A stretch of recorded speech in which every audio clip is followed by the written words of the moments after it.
Hello, and welcome to Inklings with Irena, the weekly energy show connecting you to your intuitive guidance system. And today, I want to talk about the frustration that comes from feeling like you're not getting answered. When you put that question out there, you're searching for an answer and you're asking your angels and guides and inner self, your intuition, what should I do? What's my next best step?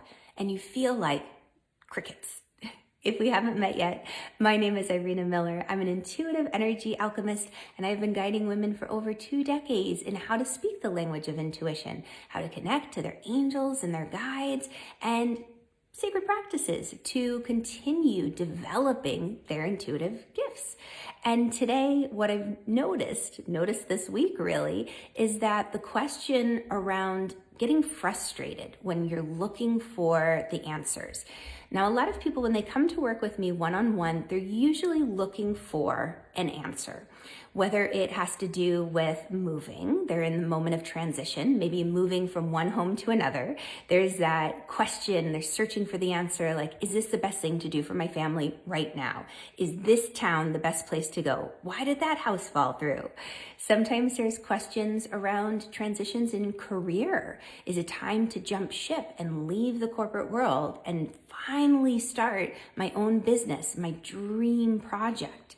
Maybe they're looking for answers in relationships with friends, with loved ones, with exes, and they're trying to find that answer of, where does my heart belong right now? And these all can be interesting and challenging because we're very much invested in it. We have memories, maybe memories that we made in a house where we used to live, maybe memories from ancestral karma too, experiences when a family moved house too soon or they didn't move. Maybe experiences from the family with jobs about not taking that opportunity, even though it seemed risky when it popped up. These are all things that we process. So what I've noticed this week is we take time, myself and my one-on-one clients, to go a little bit deeper, and I start to read their energy field.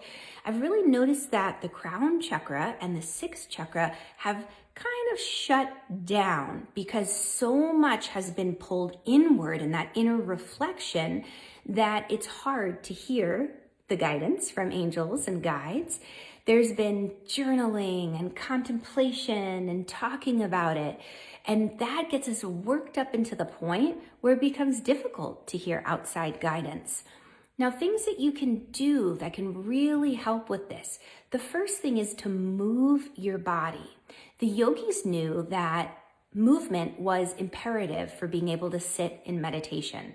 Being able to sit for meditation, that takes a lot of strength and a lot of flexibility. And when I first heard that, like almost 30 years ago, I laughed. I'm like, really? How hard is it to sit? Come on. And oh my gosh, right? Little snot-nosed kid that I was. You know, you sit there like even for 2 minutes and my hips are like, ow, ow, ow, ow, ow. My back was hurting, my shoulders. It's like, oh, okay, I get it now. It takes a lot of flexibility to be able to have hips open enough to sit cross-legged. And gosh, don't even get me started on trying to get into lotus for a meditation. And then it also takes a certain amount of strength. You need core strength to hold up your spine nice and tall while you sit.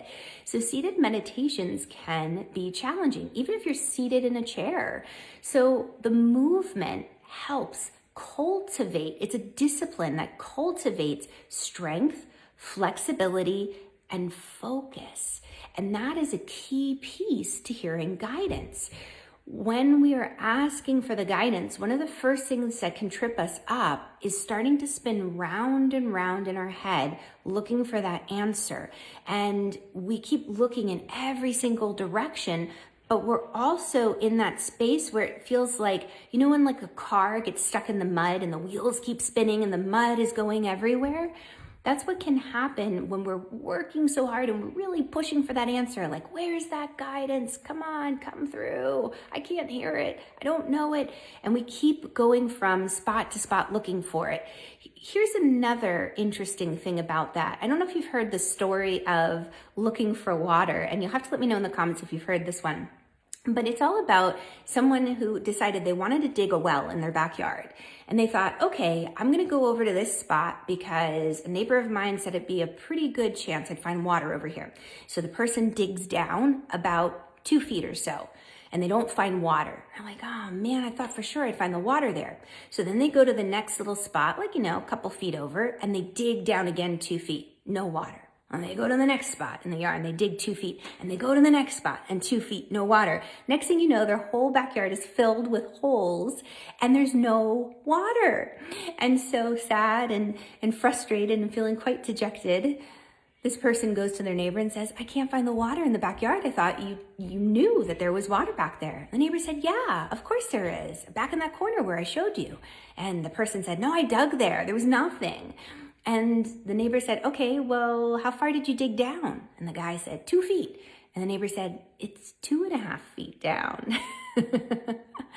And that reminds me so often. It's a very popular story that's shared in spiritual traditions, that one, because we do, when we're looking for an answer, sometimes we'll dig over here and we don't find the answer. And then we'll dig over here. It's like we have this nervous energy. So if you simply move your body, it's like, don't worry about finding the answer. You asked your question, you put out your prayer request.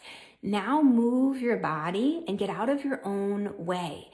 That moving can come from walking. It can come from yoga moves. Yes, most definitely cycling, swimming, anything, dancing, anything where you're moving your body. Coloring is a great thing because that's going to calm the mind too. That's a movement of the hand. You have that ability to simply go from this totally internal focused state of spinning your wheels and spinning your wheels and spinning your wheels to a softening of mindset and moving into what's called a beginner's mindset. Like all is possible. I'm going to just allow myself the time to have that patience, which comes from a strong discipline where you cultivate the ability to move your body and to get out of your own way. So let me know if you have a favorite style of meditation. There are so many styles out there. And I'm curious to know what you like, whether you like being seated for meditation or guided meditation or moving meditation. I'd love to know. And thank you so much for joining me live today. Here's to connecting to your intuition and speaking this language. I'll catch y'all on the flip side. Bye, guys.